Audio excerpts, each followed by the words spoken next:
You can do everything right, get the degree, the job, the house, and still feel like you're never ahead. I know because I've lived it. I've earned more each year, spent more each year, and I thought that meant progress. I was following a rule book for stability, not freedom, and I didn't even realise there was another one to play by. Most of us were given the same formula: work hard, earn more, buy better things, and save what's left, and then maybe retire someday. Now, that's not a bad plan, it's just incomplete, and it's designed for stability and not freedom. The reality is, for most people, it's not that they even do that. They either don't have anything left, or they deprioritise their pensions or their savings and they live paycheck to paycheck. Now, when the salary goes up, you upgrade your life. Nicer car, bigger mortgage, better holidays, and it feels totally normal. Everyone around you is doing it, so you assume that is success. Now, what I didn't realise was that I was trading freedom for familiarity. I wasn't bad with money. I just was following the script I was handed. A pension, a house, retire. That was the only plan I knew. Looking back, that was a low bar. I just didn't realise how small my definition of financial success was. Only recently, I've realised how much more is possible. School never teaches ownership. It teaches compliance, show up, get results, wait for approval, trade time for reward. Now, the workplace reinforces it. It promotes performance reviews, pensions, and so on. And I was taught to protect what you earn and not to make your money work for you. But honestly, I came across so many people opting out of pensions, let alone saving. It's crazy.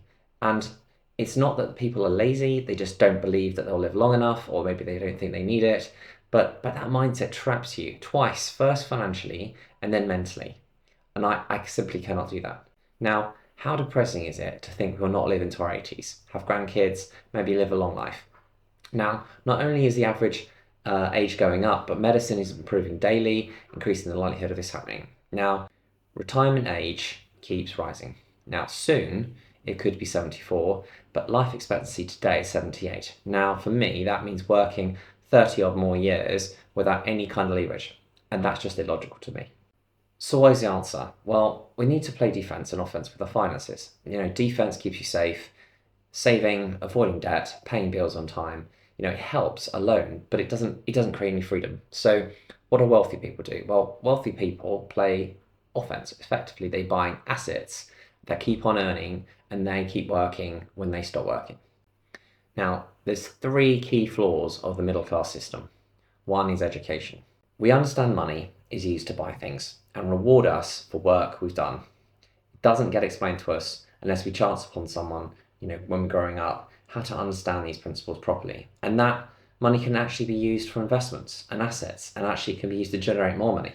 We only think about using it in one way. In the game Monopoly, you don't buy stuff, you buy assets. They generate your income.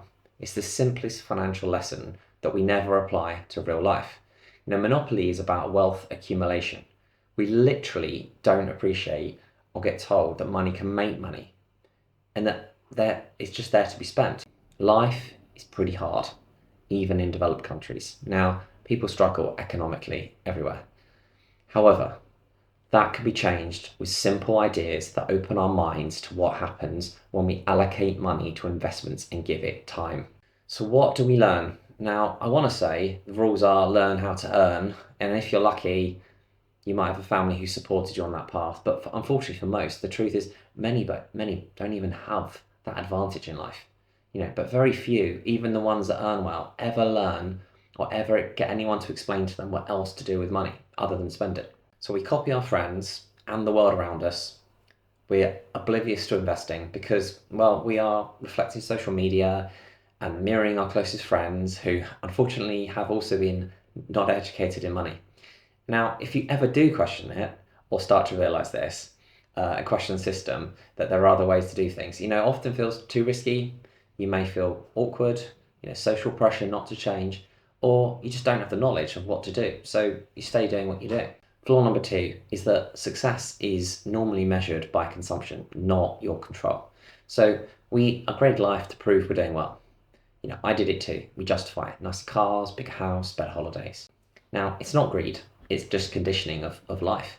You normalize it because no one ever tells you what could be. If you kept the raise and you reinvested it instead, what would happen? Number three, the system really rewards income, not assets. And when I say the system rewards income, I don't mean the wealthy don't benefit. They absolutely do. In fact, that's the point. The whole structure is built to celebrate earning, promotions, titles, bonus, status. You climb the ladder, it feels great, you're praised for it, and you're even envied for it. The irony is that people who quietly build their own assets, property, companies, investments, often end up paying a lot less tax overall. They take less risk and they have more freedom. Now, this is not a conspiracy. It's just how incentives work. The system gives the biggest rewards to those who create value or capital, not those who trade time for money. But for most of us, the recognition and the lifestyle become the reward. You get a bigger job, a bit higher title, car allowances, better houses. It feels like progress because that's what success looks like in the middle class world. The problem is those rewards are all consumption based. They keep you dependent on income. The wealthy chase leverage, the middle class chase validation. And I don't say that with judgment because, I say it because I lived it. Every promotion felt like a goal. It took me years to realize that the goal was never the job title. It was the ability to stop needing one. So it took me many years to learn this straps.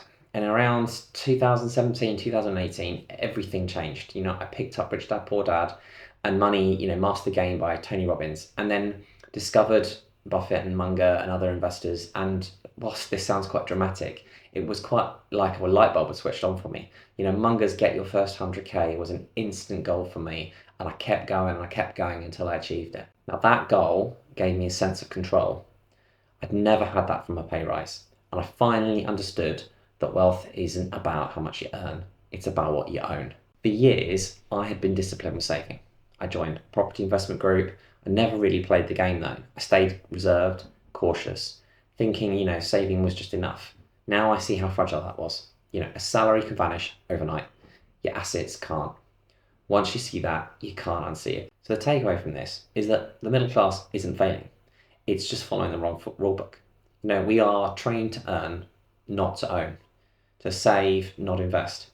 Now, once you understand that, the world starts to look completely different. You stop chasing promotions, you start building assets.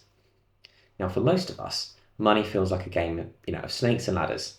Every promotion feels like a raise. It's another climb up the board.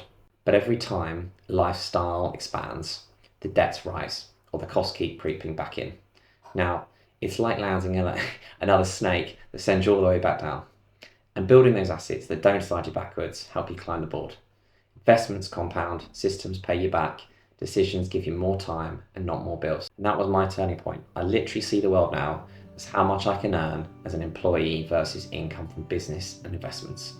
I track it and I get great pleasure in seeing the number slowly rising. Now, I've worked out my freedom goals and derived what assets I need to generate that freedom. It's very slow, it'll take a long time, but it's progress. And that's freedom. That's freedom building, not just saving. In the next video, I'll show you why saving, the very thing we're told keeps us safe, might actually be what keeps most people stuck. Please subscribe if you're on this journey, if you found this useful, and hopefully we can help people understand another path.